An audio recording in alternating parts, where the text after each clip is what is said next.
Well, thanks, Derek. The best Still doing this. Well, I'd love to find out, but he's got a combination of remarkable DNA.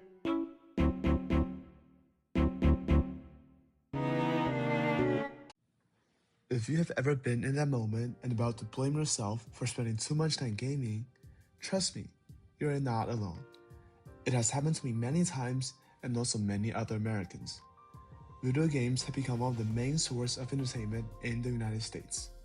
More than half of Americans that aged from 18 to 64 play video games, and about 8% of them spend over 20 hours a week gaming.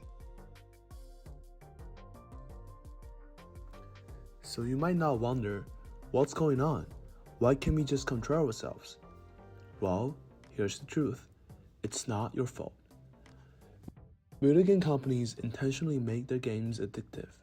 They keep you play longer, checking more often, and thinking about the game even when you're not playing.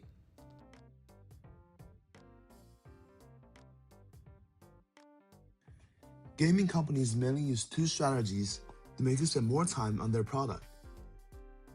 First, they turn video games into a social platform where you make friends, join groups, and are pressured to stay active.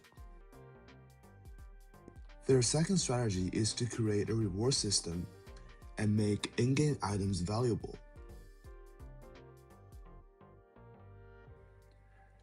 Video games create a strong online community. People with similar interests gather on forums, watch tutorials, and join guilds, clans, or clubs inside the game.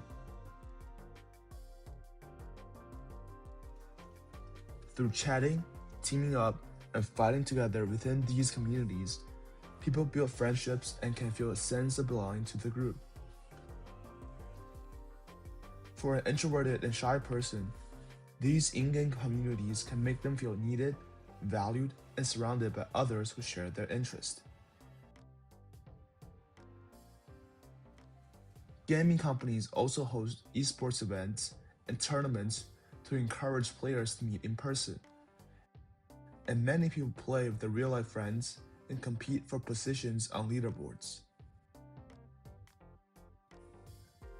But it is the sense of belonging that makes it harder to step away.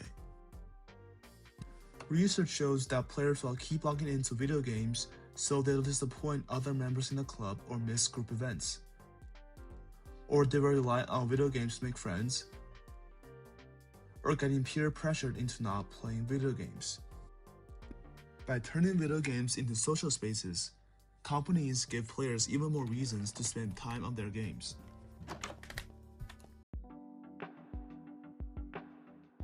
Another reason people spend so much time playing video games is because of the built-in reward system.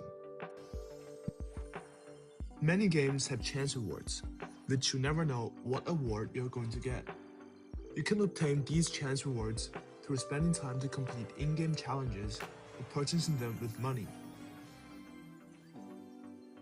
This system works like a slot machine in a casino. You hit a button, but the award doesn't appear, so you decide to go for the next try. Research shows that the more players open these random rewards, the higher they score on the test that measure gambling-like addictive behavior. In other words, just as casinos give people the illusion that they will win money, video games keep players playing and making them feel they will win the next reward. Game designers also rank their awards by rarity. High-tier items are extremely hard to get, and some are only available for a limited amount of time. Research shows that these rare in-game items help players gain social status within the gaming community. Players will have bargaining rights when they own these rare items. On top of that, there is a well-established economy around virtual items, such as skins and gadgets. People buy and sell them for real money. By making in-game items rare and valuable, gaming companies increase their value and encourage players to grind for the awards they hope for. As I said before, it is reasonable for players to spend time gaming when the systems are designed to make them play as long as possible. Research has found that there lack an effective warning system within video games that reminds players how much time or money they spent. In other words, video game companies are now using players' psychological weaknesses, which raises ethical concerns. Players never fully realize the risk of losing time and money while gaming. Researchers are now urging both gaming companies and the government to create a well-functioning warning system. The system can help companies generate profit more ethically because players will better understand the risks and can make informed choices. The first step is to stop relying on video games to socialize.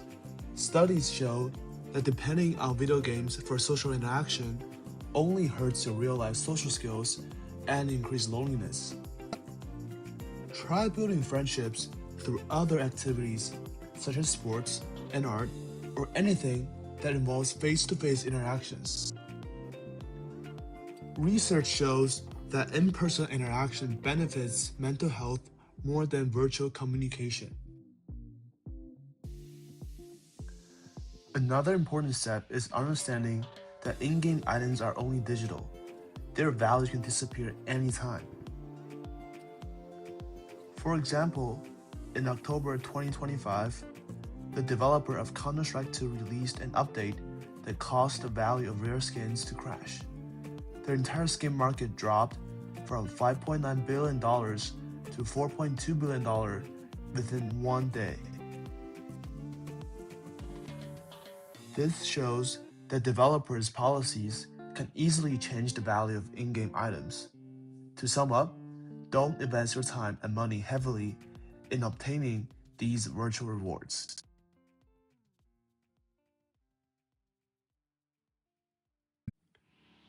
My goal is not to tell people to stop playing video games. Gaming for a certain amount of time is beneficial for mental health.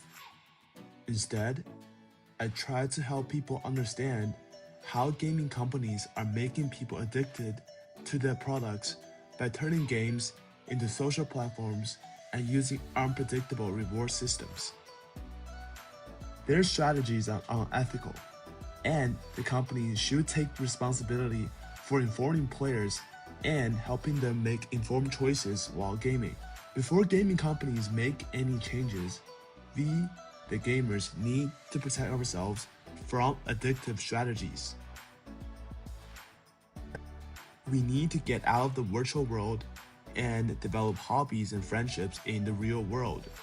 With this awareness, you will not spend hours chasing a reward chest, gaming for a prize that you can brag about in your friend group, or turning a gaming session from 30 minutes to 6 hours. Our time should be governed by ourselves, not the gaming companies.